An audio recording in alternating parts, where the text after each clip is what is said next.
엄청 빨리 가서 진영이가 이걸 즐거운 게임으로 알아요. 메롱메롱하고 숨네.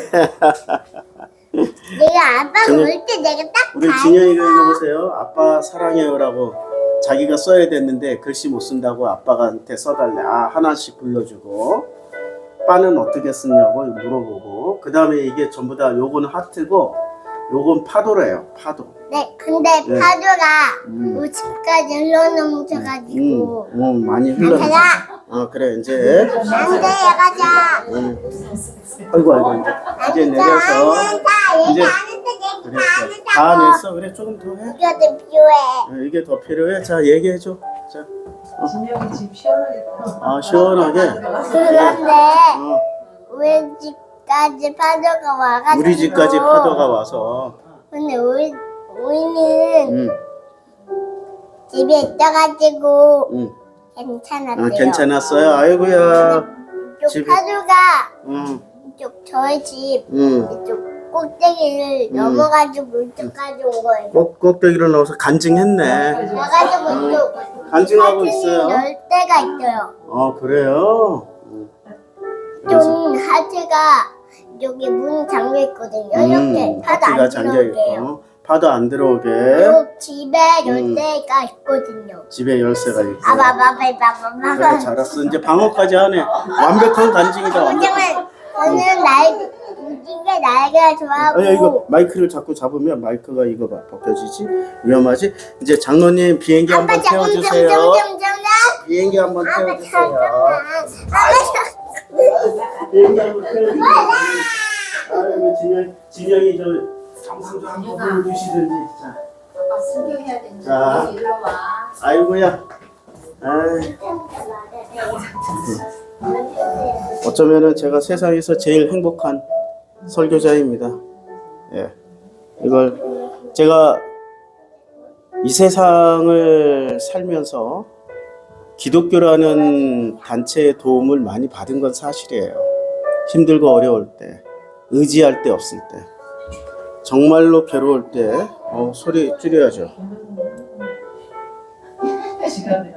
예.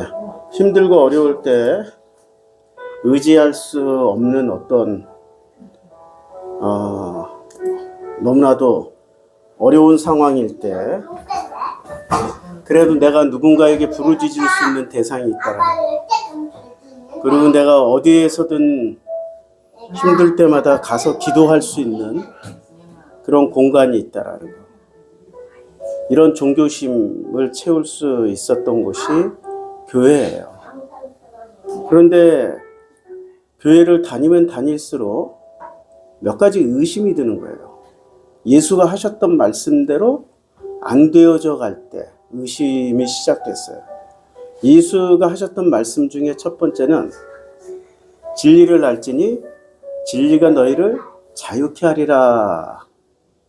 근데 내가 교회를 다니면 다닐수록 자유케 되는 게 아니라 교회에 충성, 봉산, 헌신하는 종이 되어져 가고 있었고, 그럼 교회뿐만이 아니라 교회의 종이 되는 건 그나마 다행인데 목사의 종이 되어져 가고 있는 거예요.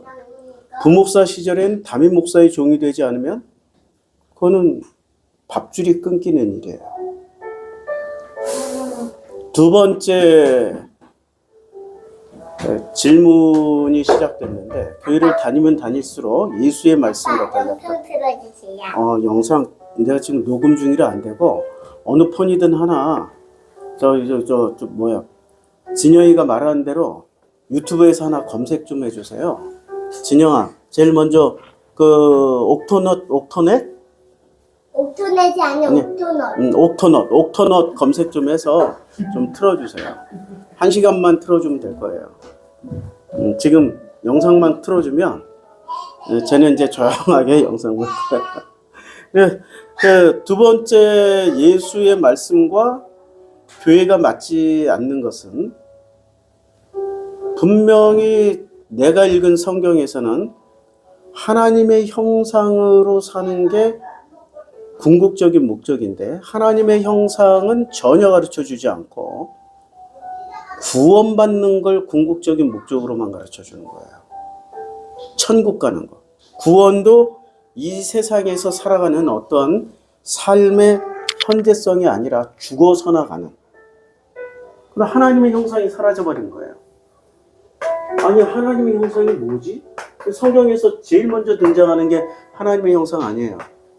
우리가 우리의 모양대로, 우리의 형상대로 사람을 만들고, 그리고 그렇게 만든 사람을 하나님의 형상이라고 불렀는데, 도대체 하나님의 형상은 뭐지? 배워본 적이 없는 거예요.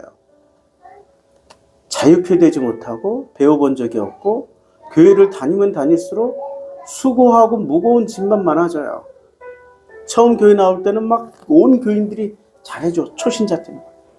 드디어 하나 왔구나, 야. 야, 드디어 하나. 야, 떠넘길 그 대상이 왔구나. 그 다음부터 교회를 한 1년, 2년, 3년, 4년, 5년쯤 다니다 보면 주일학교 선생이, 성가대에, 뭐 어디 교회 주중에 청소 당번에, 뭐 꽃꽂이에, 뭐 전도대원에, 신방대원에, 나중에 보면 목사보다 일을 더 많이 해. 목사는 청소는 안 하잖아, 그래도.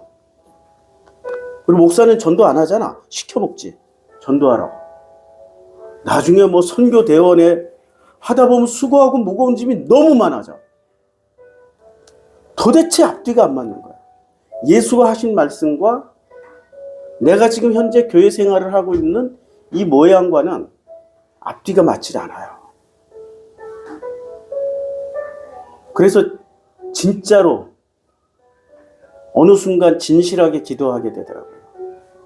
내가 이렇게 믿고 있는 하나님이 진짜 하나님 맞아요? 내가 이렇게 신앙생활을 하고 있는 교회에서 배운 그 하나님이 성경에서 말씀하시는 당신이 맞아요? 그 질문을 하는 게 사실은 제게는 가장 큰 복된 시간이었는데 그 질문에 답을 얻는 순간은 가장 고통스러운 시간이었습니다. 왜요? 한 10여 년 동안 목사도 그만두고 교회도 떠나고 세상살이를 하는 시간이 되어버렸어요. 교회가 멀어진 거죠. 객관적인 거리를 유지하게 된 거예요. 그리고 내가 목사였지만 신앙인으로서 근본적인 질문을 계속 던지게 되는 시간들이었어요. 근데 그 10년 동안의 시간이 제게는 가장 소중한 또 시간이 되었기도 했고요. 그 시간을 통해서 예수의 말씀이 무엇인지를 다시 한번 재점검하게 되는 기회를 가진 거예요. 이제까지 해왔던 공부의 수준이 아니라 제가 고3 수험생? 저 사실 고3 수험생처럼 공부해 본 적이 없어요. 대충대충 그냥 설렁설렁 그러고 살았지. 그런데 그 10여 년 기간 동안에는 성경을 몇 독을 했는지 몰라요. 그리고 도서관이나 그 생명의 말씀사, 광화문의 생명의 말씀사 책 엄청 많거든요. 거기에 있는 신학책, 주석책, 관련 책들 엄청나게 읽고 그것도 부족해서 신간들로 제가 광화문 근처에서 살았으니까 교보문고나 그때 종로서적이 있었을 때 종로서적이나 이런 서점들을 찾아다니면서 엄청나게 책을 읽었고요. 게다가 CBS가 종로 5가에 있잖아요. CBS 도서관이 있어요. 거기까지 다니면서 10년 동안을 거의 파다시피 했습니다. 한우물을 파듯이. 그리고 그 10년의 시간을 지나면서 제 나름대로 하나님의 형상이 우리가 이 땅에서 배워야 될 최고의 궁극적인 배움의 목적이다. 거기가 목적지가 되어야 됩니다. 하나님의 형상을 회복하고 하나님의 형상으로 살아가는 게 그게 절대적인 거지 구원이 절대적인 게 아니다. 하나님의 형상이 되는 순간부터 그걸 회복하는 순간부터 구원은 어떻게 돼요? 저절로 이루어지는 거야. 구원은 하나님의 형상의 극히 일부분이야. 근데 극히 일부분을 전체라고 말을 하는 것은 거짓말입니다. 근데 전체를 가지고 얘기하면서 요게 일부분이야 라고 얘기하는 거는, 말하는 거는 그건 사실이에요. 근데 부분이 전부라고 얘기하는 건 거짓이야. 하나님의 형상을 회복하는 게 전부입니다. 근데 두 번째, 그러면 우리는 어떻게 하나님의 형상이 되지? 그거는 인간이 그 어떠한 노력을 해도 하나님의 형상을 그 노력으로 회복할 수가 없어요. 딱 하나. 은혜밖에 없습니다. 은혜만이 오직 하나님의 형상을 회복시켜주고 은혜 받은 사람만이 내가 하나님의 형상이구나를 깨달아서 그걸 누릴 수 있습니다. 우리 성도님들은 이제 가까이서 지금 출석하고 계시는 성도님들은 제 상황이 지금 교회 개척에서부터 시작해서 지금 14년을 교회를 계속 운영해오고 있어요. 일단 교회 운영 면으로 한번 보자고요. 이렇게 점차 보통 교회들이 증가하잖아요. 교회 개척 10년 만에 뭐 몇백 명 된 몇천 명 아니면 빠른 교회들은 몇만 명 되고 그러잖아요. 그리고 교회 개척부터 해서 계속 망하고 있어. 숫자도 망하지만 교회 재정도 망하고 있어요. 이제 사례비 못 받는 게 그냥 일상다반화가 됐어요. 이게 당연한 게 됐어요. 그 다음에 교회 월세 내야 될 시점만 오면은 제가 꼭 광고를 해야만 합니다. 월세 부족합니다 하고. 그럼 또 광고하면 또 채워지긴 해요. 그런데 이 현상을 보면서 보통의 교회들은 이렇게 시간 지날수록 성장하는데 우리 교회는 시간 지날수록 왜 이렇게 망할까? 거꾸로 이렇게 반비례해서 내려갈까? 아, 이게 그림을 그리면 이게 이렇게 되더라고요. 우리 이게 필터예요. 커피 가루를 넣으면 어떻게 돼요?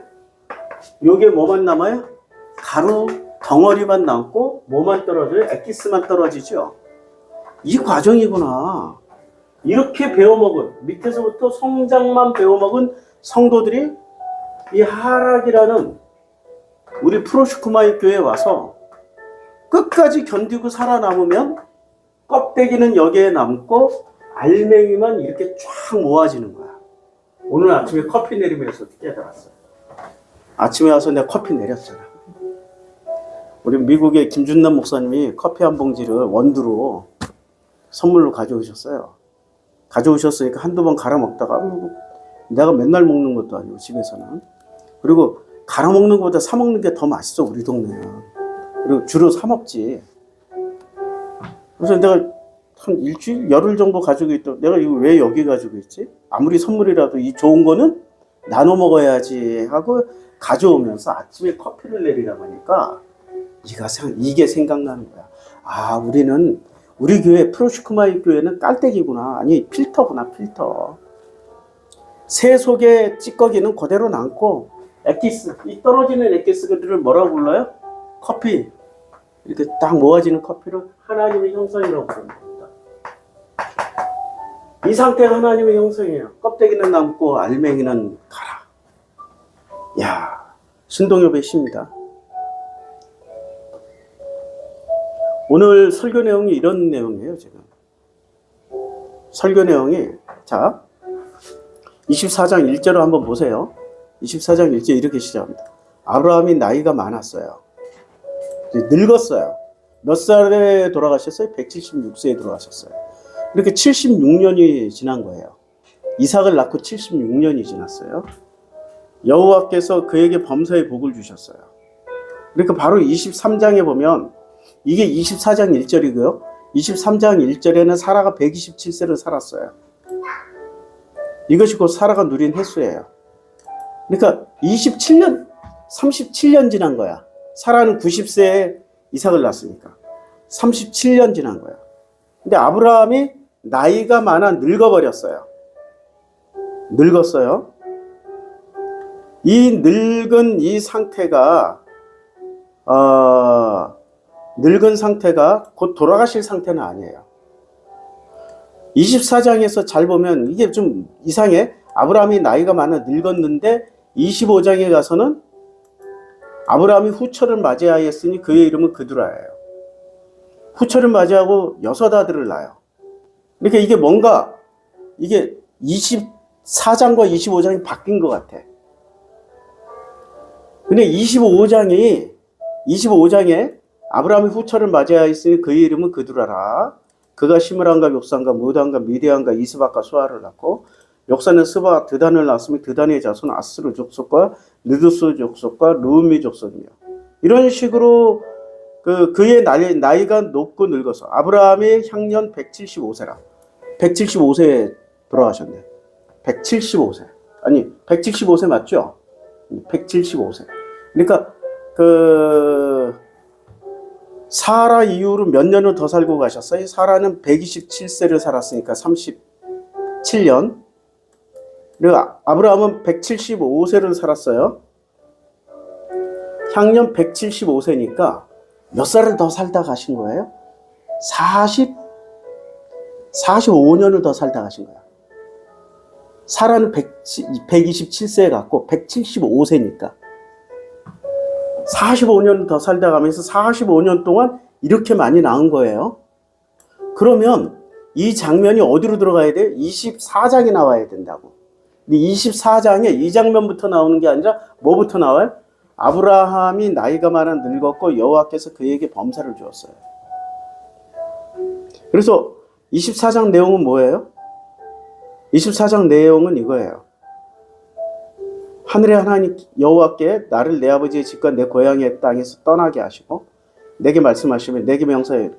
그렇게 해서 뭐라고 그랬냐면 내가 거기서 내 아들을 위하여 아내를 택할지니라. 고향, 친척, 본토 아비 집에 가서 아내를 택하라는 그 장면이에요. 그래서 아내를 택하는데 그 아내의 이름이 뭐예요? 그 아내의 이름이 리브가예요.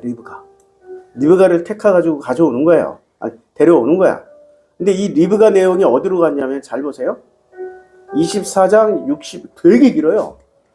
종이 그 행사를 다 이삭에게 아뢰되 이삭이 리브가를 인도하여 그의 어머니 사라의 장막으로 드리고 그를 맞이하여 아내를 삼고 사랑하였으니 이삭이 그의 어머니를 장례한 후에 위로를 얻었더라. 이삭이 그의 어머니를 장례한 후에 위로를 얻었어요. 그러면 이 내용이 아브라함이 후처를 맞이하였으니 그의 이름은 그두라라. 사실 이 끝 내용을 보면은 이게 이어지는 내용이에요. 자, 이삭이 리브가를 인도하여 그의 어머니 사라의 장막으로 드리고 리브가를 어디다 드렸어요? 어머니의 장막. 그러니까 아브라함하고 사라는 같은 방을 썼어요? 안 썼어요? 안 썼어. 이미 따로 살고 있었어. 그리고 그를 맞이하여 아내로 삼았어요. 그러니까 첫 신혼 살림을 어디다 차렸어요? 사라의 장막에서, 사라의 방에서. 그리고 사랑하였으니 이삭이 그의 어머니를 장례한 후에 위로를 얻은 거예요. 그의 어머니를 장례한 후에 위로를 얻고 바로 이어서 25장에 아브라함이 후처를 맞이하였으니 요거는 굉장히 잘 이어지는 본문이죠. 그러면 24장에서 요거 한번 따져보죠. 아브라함이 나이가 많아 늙었다라는 것을 왜 여기다 꼭 넣었을까? 헷갈리게. 늙었으니까 곧 돌아가실 거라고 우린 생각할 거 아니에요. 그리고 여호와께서 그에게 범사에 복을 주셨더라. 이거 꼭 마지막 장면같이 묘사를 했단 말이에요. 그래서 마지막 죽기 직전에 아브라함이 자기 집 모든 소유를 맡은 늙은 종에게 맹세를 하게 하고 너는 내 고향 내 족속에 가서 내 아들 이삭을 위하여 아내를 택하라고 한 거예요. 그러니까 지금 이 24장 1절부터 4절까지의 이 기록을 보면 좀 헷갈려요? 다시 이제 설명을 해드릴게. 이게 굉장히 중요한 내용이라서. 아이고, 아빠 사랑해요를 내가 지워야 되네. 아빠 사랑해요. 아유. 이게 살아있음의 가장 행복한 순간입니다. 우리는 행복한 순간은 영원히 붙잡아 둘 수가 없어. 딱 지나갔잖아 벌써. 근데 이걸 기억하고 어렵고 힘든 일이 있을 때 여기다 써놔 사진 찍어놓고 아빠 사랑해요를 기억하면서 버티고 이겨내는 거죠. 주식하고 똑같아요. 오르는 건 순간, 그러니까 아빠 사랑해요는 순간이지만 고통은 굉장히 길고 지루해요. 하락은 굉장히 길고 지루해요. 횡보도 길고 지루해요. 이 세상의 원리는 다 비슷해요. 세상은 그렇게 사람을 길들여요. 자, 여기서 보면 23장에서 23장, 24장, 25장으로 이렇게 순서들이 이어져 가요, 사실은 본문은. 근데 23장에서 사라가 127세에 돌아가시고 25장에서 아브라함이 175세에 돌아가셔요. 그러면 여기서 95를 빼면은 사라가 이제 아니 내가 잘못. 사라가 127세를 살으셨으니까 여기서 37년을 빼면 7년을 빼면 30 몇 년이에요? 내가 아까 산수를 잘 못했구나. 산수를 8년 38년을 더 사는 거예요. 그럼 38년 동안 살아야 여섯 아들을 낳을 거 아니에요. 25장에 이 여섯 아들이 여기서 등장하잖아요. 시므란 하나, 욕산 둘, 무단, 미디안 넷, 이스박 다섯, 수아. 이 여섯 아들을 낳으려면 최소한 뭐 3년에 하나씩 낳는다 하더라도 3, 6, 18년은 걸릴 거 아니에요. 그러면은 24장에서 아브라함이 나이가 많아 늙었고라는 이 말은 어떤 그 생리적인 육체적인 상태인데도 불구하고 이거 팩트일 거예요. 그런데도 불구하고 아브라함이 후처를 맞이하여서 여섯 아들을 낳았다라는 건 가능한 일인가요? 불가능한 일인가요? 이게 사실 불가능하다는 얘기를 하고 싶어서 했던 거야. 불가능하다는 얘기를. 그럼 불가능한 것을 왜 가능케 했을까요? 이게 지금 하나님의 우리를 은혜로 이끌어가는 비밀 중에 하나예요. 모든 현실은 불가능으로 끝났어요. 모든 현실은 불가능해 보여. 이렇게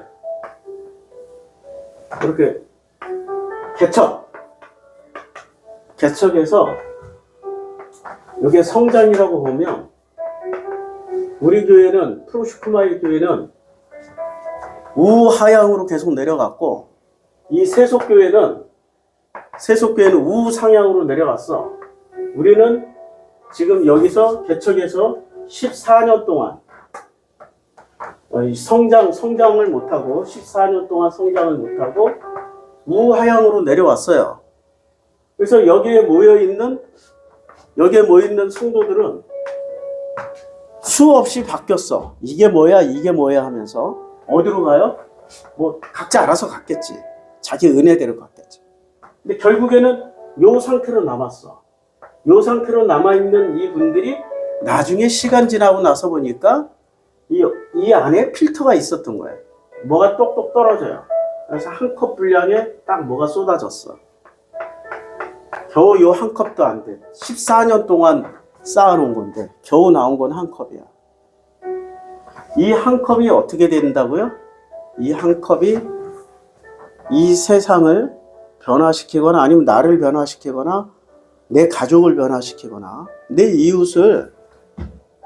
이웃과 함께 나눌 수 있는 뭔가가 남아있는 거예요. 근데 이 한 컵에는 어떤 기능이 있냐면 겨우 한 컵이야. 겨우 요만한 한 컵인데 이 컵은 무슨 컵이라고요? 무한 리필되는 컵이라고. 샘물과 같이 무한 리필이래. 퍼서 나눠주고 나면 내 이웃을 나눠주고 내 가족을 나눠주고 내 주변에 그 어떤 나라의 백성들에게 나눠주더라도 무한히 채워지는 그 한 컵이 딱 남은 거예요. 그 한 컵. 여기서 시작했던 성도들 중에 남아있는 분들이 누가 있을까요? 지금 여기서 시작했던 분들 중에 거의 없고요.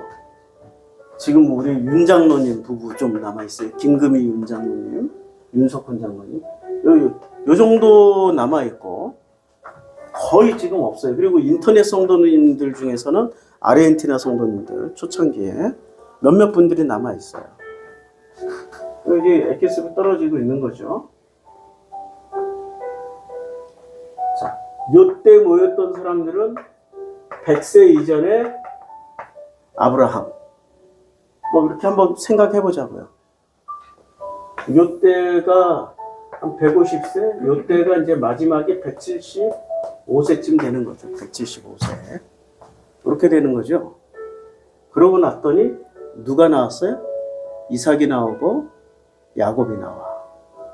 근데 이렇게 나오더라도 이게 정품이냐 이거야. 정품이 아니란 말이야. 삐품인데도 이렇게 걸러졌던 이 삐품들을 통하여서 또 하나님은 뭐를 설명을 해주시고 계셔요. 자, 다시 설명을 드리는데, 제가 이 성경을 읽으면서 이런 생각이 계속 드는 거예요.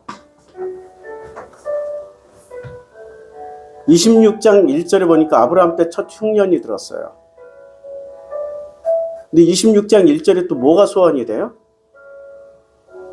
그러니까 아브라함 때 첫 흉년이 들었어요.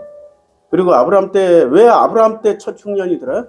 아브라함 때 흉년 많이 들었어요. 창세기 12장부터 흉년 들었어요. 그런데 아브라함 때라고 얘기를 해요. 이게 사실 아브라함 때예요? 이삭 때예요? 이삭 때죠. 그러니까 이때는 이삭의 때라고 해야 되는데 아직도 아브라함의 때라고 그래요. 그래서 누가 가요? 이삭이 그랄에 저주했어요. 그러면서 아비멜렉이 이삭을 불러요. 또 거짓말을 해요. 그러니까 아브라함과 이삭이 동시에 같은 죄를 저지르는 장면이 26장이 나와요. 26장이 나오고, 그리고 27장에 이삭이 나이가 많아 눈이 어두워졌어요. 자, 그럼 여기서 25장에 아브라함이 후처를 맞이하였으니라고 나오고, 자기 이삭을 떠나 아브라함의 향년이 175세라 그의 나이가 높고 늙어서 기운이 다하여 죽어 자기 열조에게로 돌아갔어요. 돌아가셨잖아요. 순서대로 읽으면 돌아가셨는데도 불구하고 26장 1절에 아브라함 때라고 얘기를 해요. 아브라함은 돌아가셨는데 왜 아직도 아브라함 때예요? 아브라함은 죽었는데 아직도 왜 아브라함 때라고 이야기를 하는 거죠? 그리고 아브라함 때라고 얘기하면서 이삭이 하는 짓, 이삭과 리브가가 하는 짓을 보면은 무슨 짓을 해요? 네, 똑같은 짓을 하잖아. 그래서 여호와께서 이삭이 아비멜렉 왕이 뭐라고 그래요? 아비멜렉 왕에게 가서 아비멜렉이 이르되 내가 어찌 우리에게 이렇게 하였느냐. 백성 중 하나가 내 아내와 동침할 뻔하였다. 똑같이 해요. 자, 그곳 사람들이 그의 아내에 대한 물음에 이삭이 말을 하며 내 누이라 하였으니 리브가는 보기에 아리따움으로 그곳 백성이라. 이 누이예요? 사실은 조카예요? 서열상으로 보면 누이예요? 조카예요? 자, 아직도 헷갈리는데 자, 하나씩 따져보자고. 하나씩. 아니, 성경이 이렇게 재밌잖아요. 이렇게 하나씩. 나홀이 누구냐면은 나홀이 할아버지, 나홀의 아들이 데라에게서 세 자녀가 태어나요. 아브라함, 나홀, 그 다음에 하란. 셋이 태어나고, 아브라함의 아들은 이삭이 되고, 이삭의 아들은 야곱이 되고, 에서와 야곱이 되고, 야곱의 아들은 12지파가 돼요. 근데 나홀의 아들은 부드엘이 되고, 부드엘이에요. 부드엘이 되고, 부드엘의 아들은 라반이 되고, 라반의 누이는 리브가고, 라반의 딸은 라헬과 레아예요. 그러면 이삭과 동급은 누구예요? 부드엘이죠. 그러면은 이삭의 아래가 이제 조카뻘 되는 게 라반과 리브가예요. 그러면 이삭은 누이랑 살고 있었던 거예요? 조카랑 살고 있었던 거예요? 근데 왜 내 누이라고 얘기를 해요? 근데 뭐 우리랑 족보 따지는 게 좀 달라서 그렇겠구나 생각을 할 수도 있지만, 그러면은 아브라함하고 사라도 누이 오빠 사이가 아니라 삼촌 조카 사이일 수도 있어. 족보상으로 보면 이 습관이 안 없어진다고.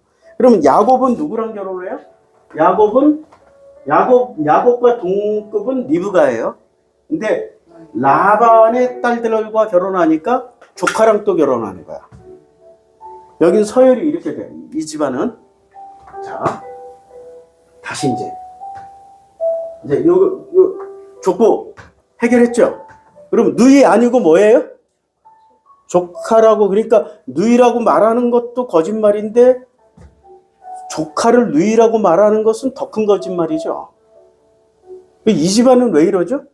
이러니까 이런 내용이 들어갔기 때문에 아브라함 때라고 해야 돼요? 이삭의 때라고 해야 돼요? 이제 이해가 됐죠? 요 단어를 잘 이해를 해야 돼. 아브라함 때. 근데 아브라함 때인데 아브라함은 이미 살아계셨어요? 돌아가셨어요? 25장에 돌아가셨어요. 25장에. 자, 아브라함의 향년 175세라. 그의 나이가 높고 늙어서 기운이 다하여 죽어 자기 열조에게로 돌아갔어요. 그의 아들들인 이삭과 이스마엘이 그를 마므레 앞 해축속 소알의 아들 에브론의 밭에 있는 막벨라굴에 장사를 했어요. 23장에서 막벨라굴을 사는 장면을 제가 몇 주를 거쳐서 설교를 했잖아요. 1호 그 막벨라굴 입성 1호가 사라 누님이시고 2호가 아브라함이에요.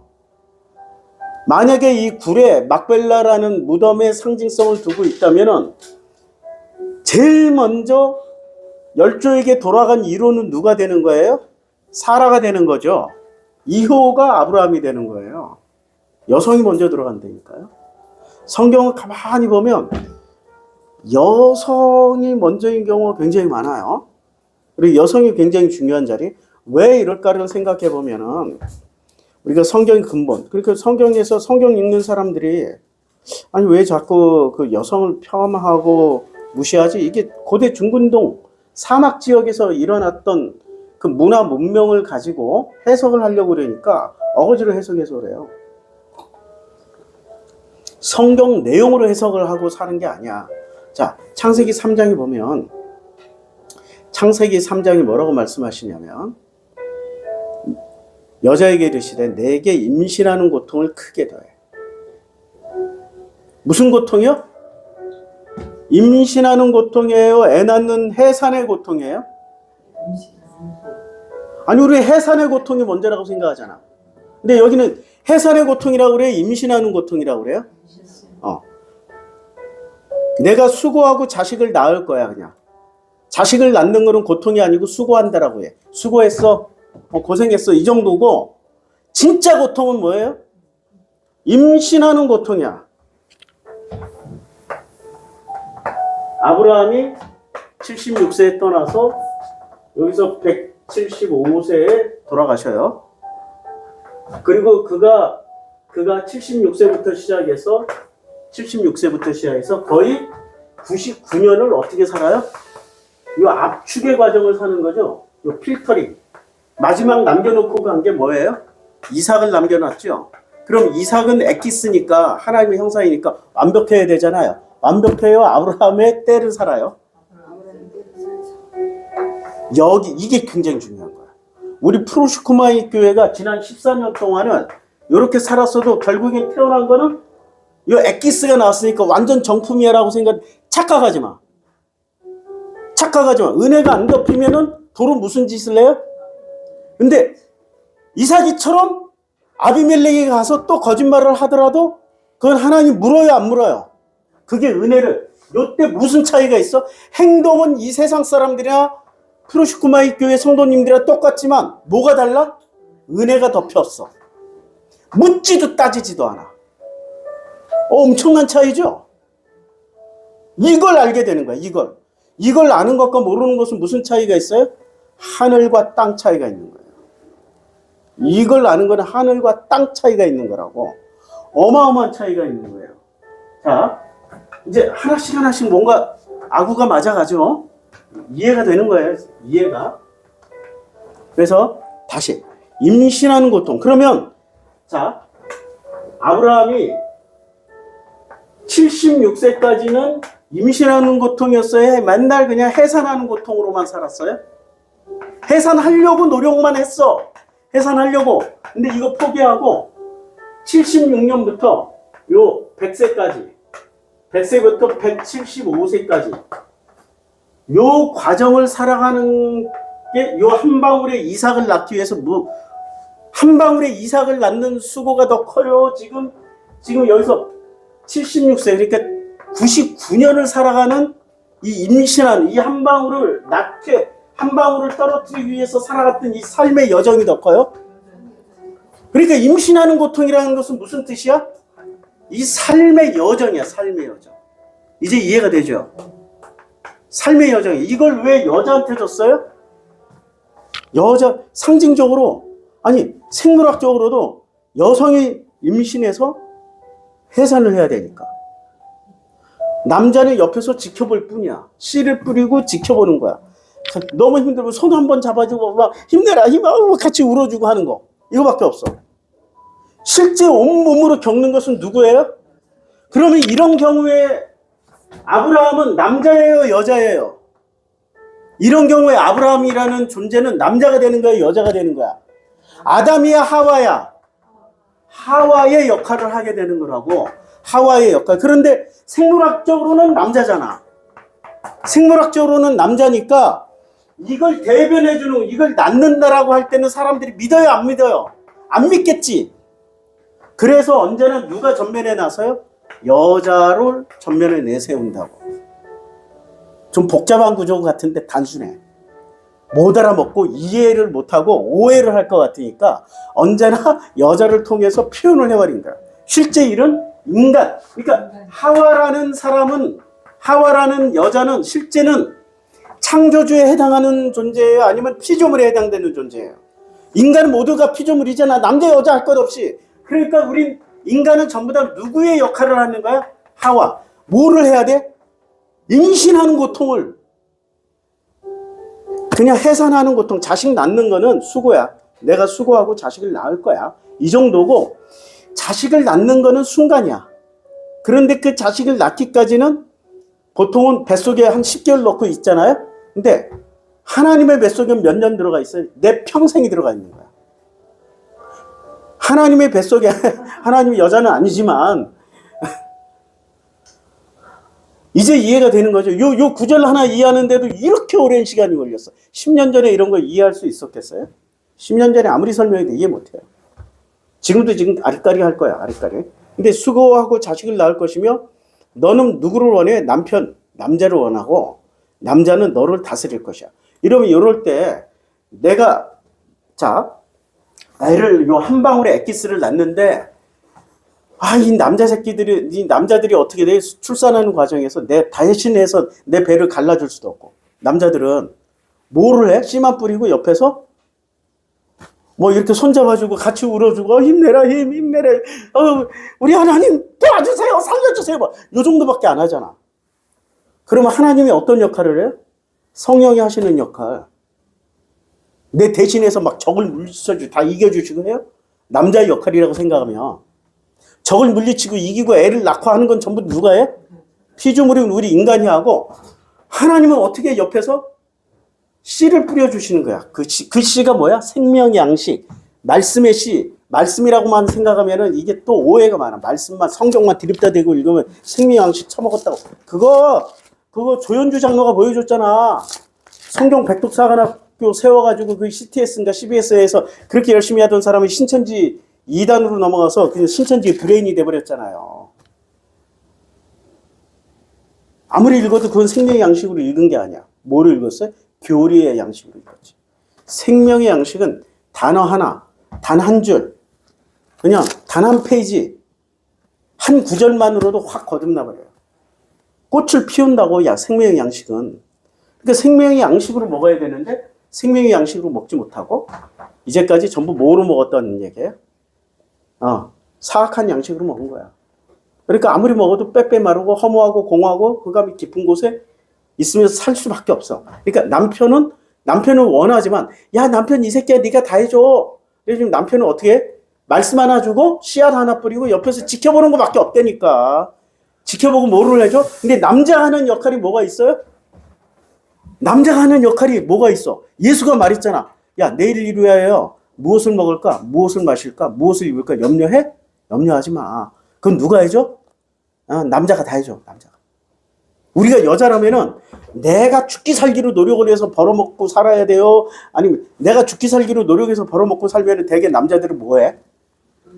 샤타 내리고 밖에 나가서 놀아. 뻘짓해. 바람 피우고 딴짓해.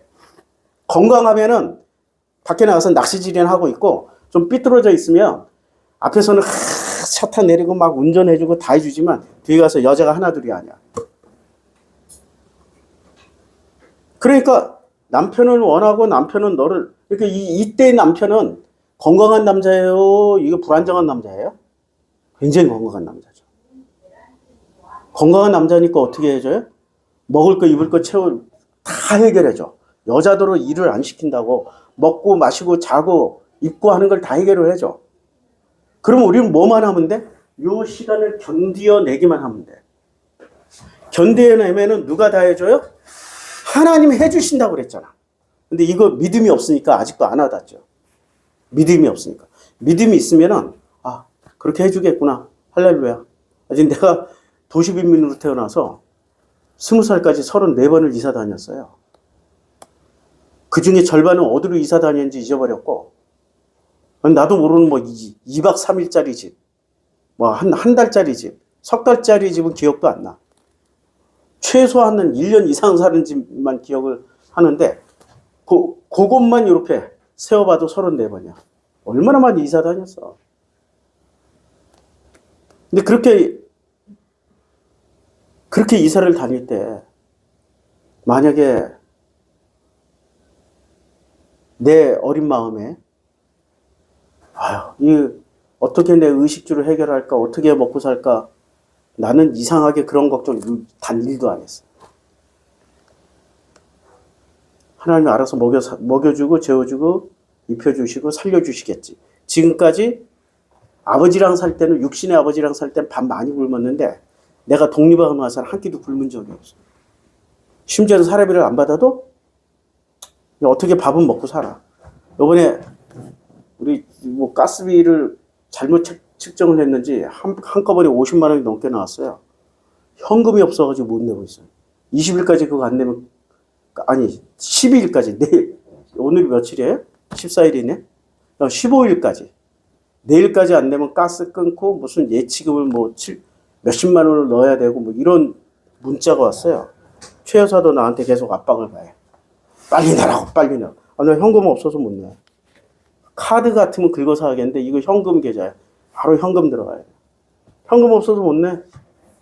못 낸다니까? 나보다 더 안달이 났어. 속으로 웃고 있어. 이제까지 그 어린 시절 그 혹독하고 비참한 삶 속에서도 돌봐주신 그 하나님께서 알아서 해주시겠지 뭐. 되겠지? 그게 믿음이었더라고요. 되겠지가 믿음이야. 안 되면 어떻게? 안 되면 말지 뭐 뜻이 있겠지. 꼭 돼야만 된다는 건 내 생각이고 내 믿음이고 내 믿음이야 하나님 믿음으로 사는 거예요. 안 되는 것도 하나님의 어떤 믿음이 있어서 그 믿음을 내가 배워야 되겠네. 심플해. 걱정 근심이 없어. 그러니까 내일을 위하여 염려 근심하지 마라. 안 해. 그냥 현실만 근심 걱정하는 거죠. 자, 이제 다시 본문으로 돌아와서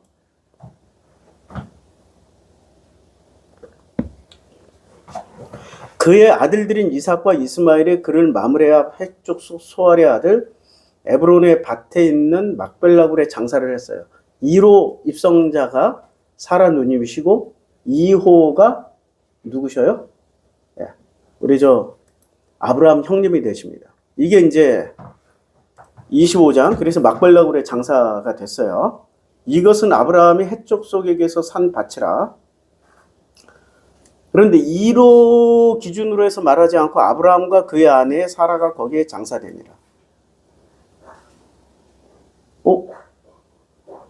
어떻게 써야 돼? 사라와 그의 남편 아브라함이 거기 장사되니라. 이렇게 써야 맞죠? 순서대로 하면. 이거 왜 바꿨을까요?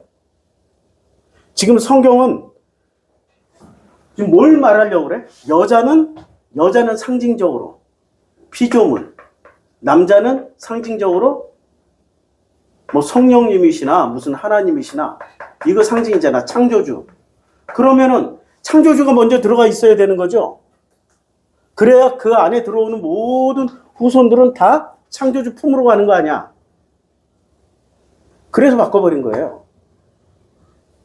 요런 장면 하나에서 성경을 그래서 읽어내기가 어려운 거야. 이 인간의 이성과 논리 합리로 읽어내면은 앞뒤가 안 맞는 게 너무 많아. 그런데 이 숨어있는 내용을 이해를 하고 나니까 당연하죠. 아브라함과 그의 아내 사라가 거기에 장사되니라. 그러니까 자, 아브라함과 그의 아내 사라가 예수가 왜 신랑이고 우리는 왜 신부가 되어야 돼요? 같은 패턴이야 지금. 아니 나는 한때 이렇게 생각했어. 내가 남자인데 어떻게 예수가 남자인데 어떻게 신부가 되고 동성 결혼하라는 거야? 어이씨 교회가 동성 결혼 그렇게 반대하는데 왜 기분 나빴다고? 내가 남자니까. 그런데 이게 전부 다 뭐를 상징하고 있어요?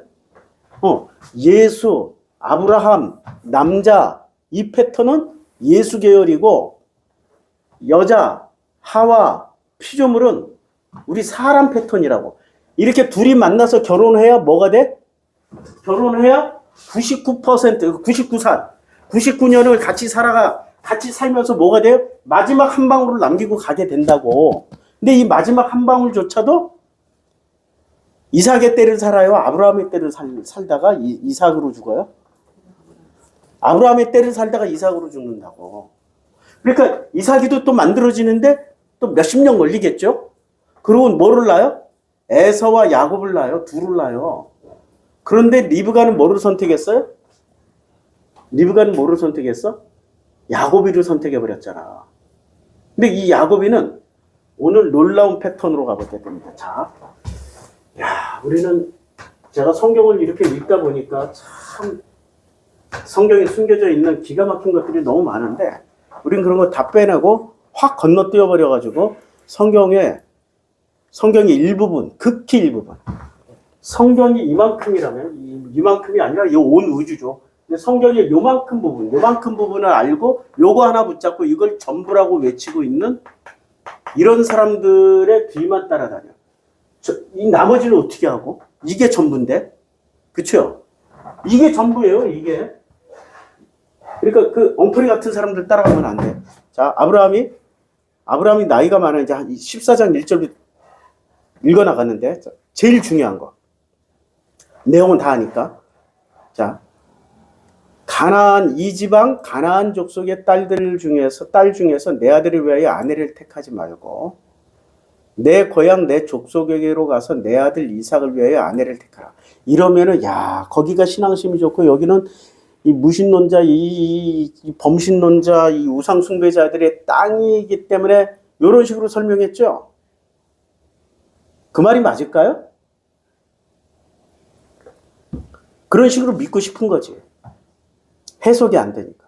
근데 잘 보면 종이 물어봐요. 여자가 나를 따라 이 땅으로 오려 하지 아니하거든.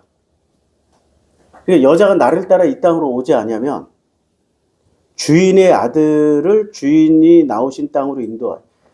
여자가 안 나오면, 나 따라서 안 오면 아들을 데리고 그 땅으로 가야 돼요? 그러니까 아브라함이 내 아들을 그리로 데리고 돌아가지 말라 이거야. 이 말을 아니하도록 하라 이렇게 써놓으니까 헷갈려. 데려가라, 데려가지 마라. 데려가지 마라. 또 한 번 확인하는 거예요. 또 한 번 확인하는 거야. 하늘의 하나님 여호와께서 말씀하시는 거야. 나를 내 아버지의 집과 내 고향의 땅에서 떠나가게 하시고. 어떻게 했어요? 하늘의 하나님이 어떻게 했어요? 일단 창세기 12장 1절의 대전제가 뭡니까? 본토, 친척, 아비 집을 어떻게 하라? 떠나라. 떠나라 했는데 떠나야 되는데 떠나지 않고 도로 거기로 들어가면 된다, 안 된다? 안 된다. 이게 대전제라고 지금. 떠나게 하시고 내게 말씀하시면 내게 맹세하여 이르시기를 이 땅을 내 씨에게 주리라. 어느 땅을요? 본토 친척 애비집을 주겠다는 거야? 아니면 이 가나안 땅을 주겠다는 거야? 가나안 땅을 주겠다고 하는 거야. 가나안 땅을 주리라 하셨으니 그가 그 사자를 너보다 앞서 보내실지라 거기서 내 아들을 위하여 아내를 택할지라. 그러면 땅이라는 게 뭐예요? 땅? 자, 이제 땅이 두 개가 나와. 본토가 있고 가나안 땅이 나와. 근데 본토 땅은 뭐만 남아 있어요? 이 땅의 속성. 땅의 속성이 뭐야? 라반, 리브가, 그 다음에 라헬, 이런 인간들, 부두엘, 그러니까 나홀, 부두엘, 라반, 리브가, 라헬, 우상 가지고 나온 라헬. 이 본토 땅의 속성이 뭐예요? 계산기잖아. 후진 계산기. 그것도 고급 계산기, 후진 계산기에 후진 우상을 들고 나오잖아요. 후진 종교심. 그러니까 전부 다 상품이에요. 상중, 하중에 하급을 가지고 있는 거야. 근데 이 가나안 땅은 상품으로 있어요? 중품으로 있어요? 하품으로 있어요? 상중, 하품 중에 다 상급이야. 그러면 이 땅을 뭐로 읽으라고요? 본토와 땅을 뭐로 읽으면 마음. 마음 상태가, 야, 이 본토 니네 후진 마음 하품이 하품. 그런데 가나안 땅은 상품인데 그 상품에 뭐만 들어가면 돼? 하나님의 은혜만 들어가면 돼. 그래서 이 땅을 주신다는 거야. 하품의 은혜 덮이는 게 좋겠어요? 상품의 은혜 덮이는 게 좋겠어요? 시너지 효과가 훨씬 더 크겠죠. 하품한테 은혜 덮이면 뭐를 해요? 상중하가 이미 예수님 당시에도 있었어. 상중하. 상에게는 몇 달란트 줘요? 상에게는 10달란트. 중에게는 5달란트. 하에게는 1달란트 줘. 그러면 하품. 상중하. 하중의 특징은 뭐예요? 이거 뭐 별 볼 일 없으니까 어떻게 해? 땅에다 묻어놔. 근데 상품들의 특징은 뭐야? 어떻게든 10개를 해서 10개를 또 남겨놔. 이게 상중하의 차이점이라니까. 이게 달란트 비유가 왜 나왔어요? 상중하를 얘기하게. 그럼 본토 사람들의 특징은 뭐예요? 중하품이라니까. 여기가 좋사오니 그냥 여기. 그러니까 예수를 따라 올라가는 변화산에 따라 베고요가 베드로, 야고보, 요한이 뭐라고 그랬어요? 야, 우리 여기가 좋사오니 이것을 무한복제합시다라고 얘기를 해. 아니면 여기 주저앉아서 내려가지 맙시다라고 그래. 상품이 하품이야? 하품이야. 근데 바울은 어떻게 돼? 이게 일단은 뭔가 자기가 대박을 칠 상품을 하나 만들었어. 찾았어. 야, 예수 천당 불신주 이거 찾았어. 어떻게 했어요? 전 세계 확 만들어버렸잖아. 그러니까 하나님이 누구한테 교회 개척을 시켜버려요? 중하품에게 줘요? 상품에게 줘버려요? 상품에게 줘버리잖아. 바울은 이 세속적으로도 엄청 열심히 있는 인간이었잖아요. 사람을 죽이든 살리든 상관없어. 자기 목적을 이루기 위해서는. 이건 목적을 이루기 위해서 10개로 남기는 사람들이에요. 근데 중하품은 어떻게 보면 이 목적이 별로 뭐 타당치도 않고 뭐도 하고 그냥 나 안 써버려 그냥. 여기다 땅에다 도로 묻어놓을 거야. 별 볼 일도 없는데. 이러고 사는 인간들이라고요.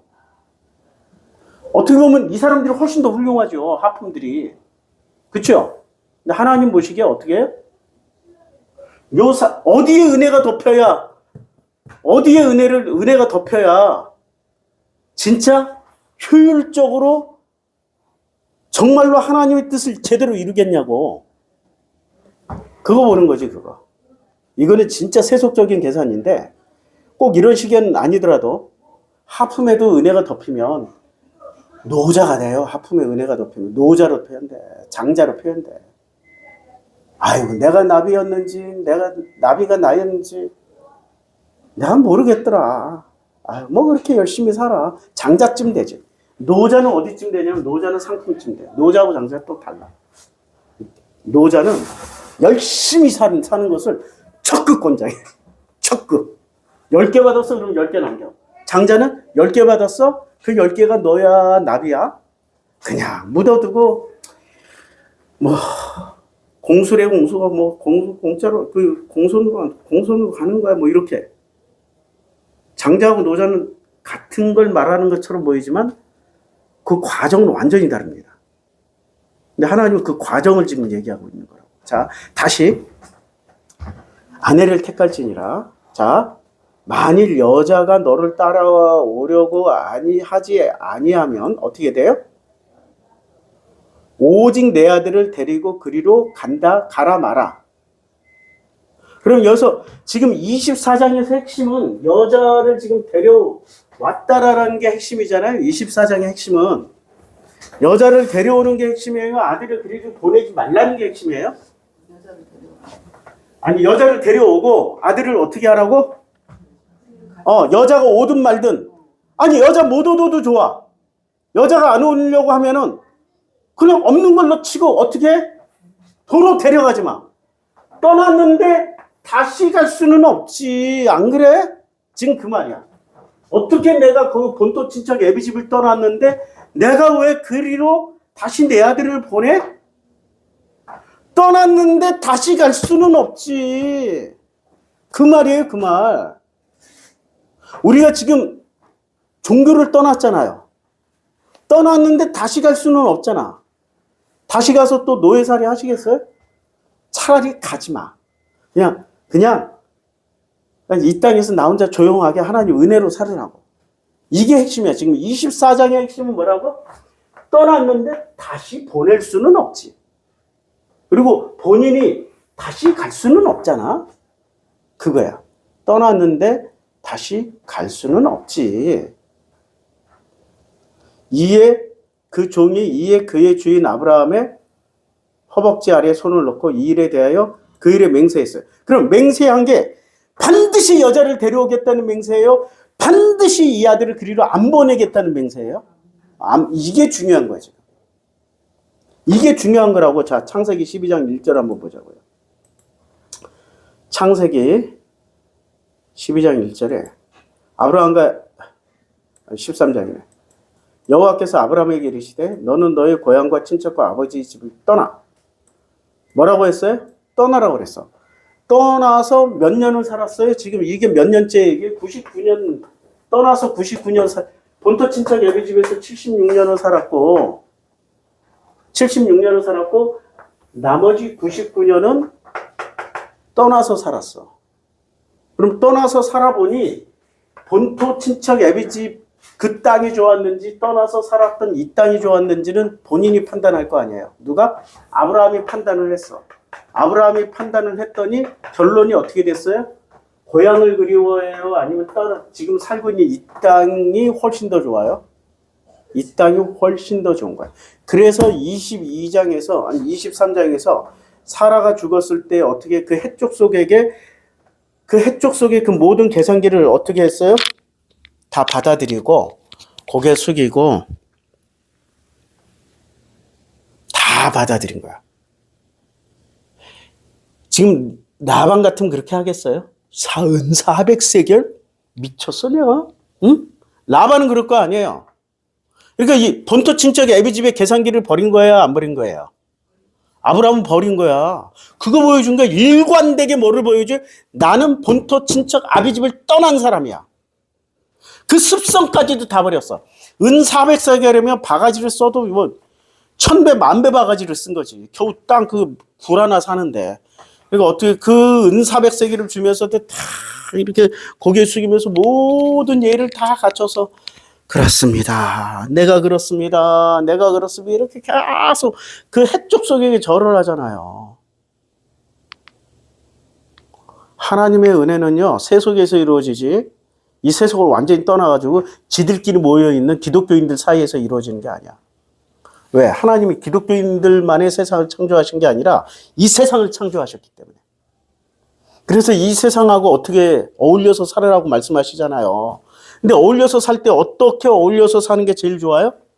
자, 99년을 살다 보니까 아브라함에게 남은 게 요 한 컵이 남았어. 딱 컵. 컵 같죠? 근데 하나님이 이렇게 몇 년 동안에 99년이라는 시간을 통해서 부어주신 거 알았어. 그래서 여기 모여 있는 게 은 400세겔이야. 은 400세겔을 몽땅 다 저들에게 다 흘려보내줘도 하나님은 어떻게 해주신다? 도로 부어서 채워주신다라는 그 믿음이 있었던 거예요? 없었던 거예요? 있었기 때문에 그냥 다 가져가세요, 채워가세요 이러고 갔잖아. 그런데 이 믿음을 누가 그대로 물려받았어야 되는 거예요? 이 믿음을 누가 그대로 물려받았냐면은 이삭이 물려받아야 되잖아. 근데 이삭이 물려받았어요? 아브라함 때라고 얘기를 했어. 첫 흉년이 들었더니 그 땅에 또 흉년이 들매 이삭이 그랄로 가서 블레셋 왕 아비멜렉에 이르렀어. 이제 이삭이 지금 흘려보내줘요? 아니면 못 흘려보내주고 있어요? 그래서 성경에서 이렇게 표현하는 겁니다. 아브라함의 하나님, 이삭의 하나님, 다시 재교육을 받아. 그리고 야곱 이놈은 그렇게 할아버지가 그 땅으로 가라고 그랬어? 가지 말라고 그랬어? 여자 때문에 가라고 그랬어? 가지 말라고 그랬어? 근데 갔잖아. 누가 보냈어요? 또 리브가가 보냈잖아. 그러니 야곱은 또 다시 재시작해야 되잖아. 아브라함처럼 본토 친척 아비 집을 떠나는 이 놀라운 일을 또 다시 시작해야 되잖아. 그래서 아브라함의 하나님, 이삭의 하나님, 야곱의 하나님이 되는 거예요. 야곱 때는 심지어는 가나안 땅에서 살지도 못해. 죽음을 또 어디서 맞이해? 애굽 땅에서 죽음을 맞이해. 그러니까 인생의 절반 이상은 가나안 땅에서 못 살고 어디서 살아요? 라반, 자기 할아버지의 아브라함의 본토 친척 애비집 그 땅에서 인생의 절반 한 3분의 1쯤 살고 나머지 인생 3분의 1쯤은 애굽에서 살고 가나안 땅에서 사는 거는 요만큼도 안 돼. 3분의 1도. 그러니까 압도적으로 적어. 가나안의 마음을 다시 가져야 되잖아. 그래서 이 야곱의 12아들들은 어떻게 해요? 400년 동안 애굽 땅에서 살다가 출애굽을 통해서 가나안 땅 마음을 다시 살기 위해서 기어가고 있잖아. 이제 이해가 되죠? 아니 성경이 이렇게 아구가 너무 기가 막히게 딱 맞는다니까. 소름 돋듯이 딱 소름 돋게 딱 맞춰줘. 스토리가 그냥 너무나도 완벽하게 이 스토리가 이렇게 해석하면 되는데 이걸 교리로 해석하니까 이 전체 내용이 점 하나 찍고 이게 전부야. 구원받아야 돼. 이렇게 해버린다고. 뭐를 회복하는 과정에 이 모든 가지 아브라함, 이삭, 야곱의 이 모든 삶의 여정이 나를 회복하는 거야. 하나님의 형상. 나의 진짜 이름은 뭐라고요? 정성필이에요? 하나님의 형상이에요? 하나님의 형상을 회복하는 과정이에요. 내가 회복했다고 내 자녀가 회복한다? 그럼 말도 안 돼. 별도야, 별도. 이제 아시겠죠? 신앙을 대를 물려서 신앙은 대를 물려주는 게 아니라 대를 물려서 교리를 주는 거야. 하나님의 형상은 각자 거듭나셔야 돼. 각자. 무슨 대를 물려서 무슨 종을 만들어. 그렇게 대를 물려서 종이 됐던 때가 있잖아요. 애굽 400년 동안.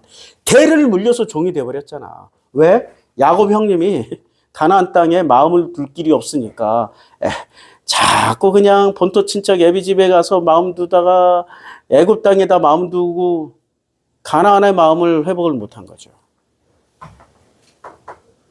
여러분 가나안 땅의 그 마음이 최상품이라는 거 어떻게 알아요? 최상품?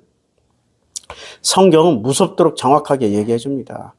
가나안의 마음이 최상품이라는 것은 자 창세기 47장 가서 또 보여드릴게. 창세기 47장에 자 애굽 땅과 요셉이 곡식을 팔아. 기근이 더욱 심하여 13절이에요. 사방에 먹을 것이 없고 애굽 땅과 가나안 땅이 뭐로 황폐해요?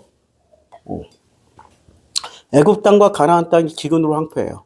요셉이 곡식을 팔아서 애굽 땅과 가나안 땅에 있는 돈을 모두 거두어 드려요. 그러니까 이때 당시 애굽이 부자였어요? 가나안 땅이 부자였어요?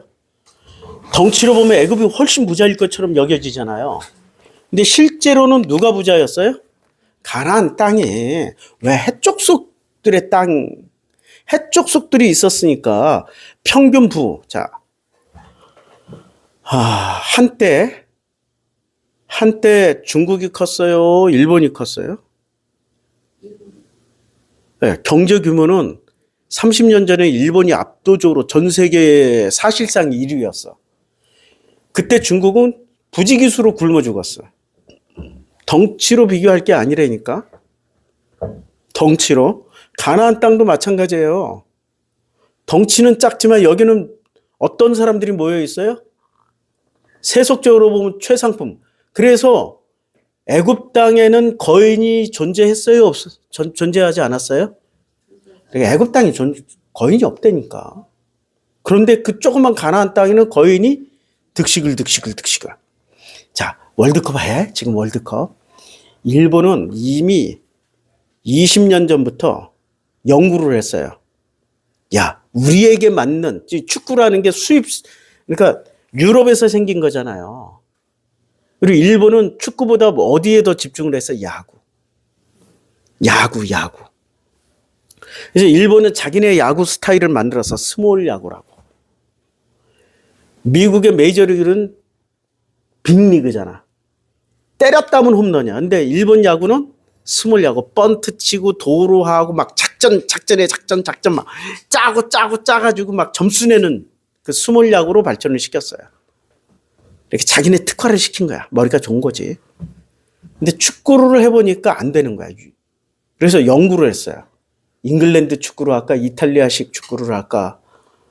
아니면 독일식 기계 군단, 막 독일식 전차 군단의 축구를 할까? 연구를 하다 보니까 결정적으로 안 되는 이유가 하나 있어. 그 유럽 애들의 뼈대가 잉글랜드 애들, 이 로마 군들의 후예들이잖아요. 그 뼈대, 뼈대, 수비수들의 이 뼈대 키, 체중이 장난이 아니야. 일본 애들은 그런 애들 안 나오거든.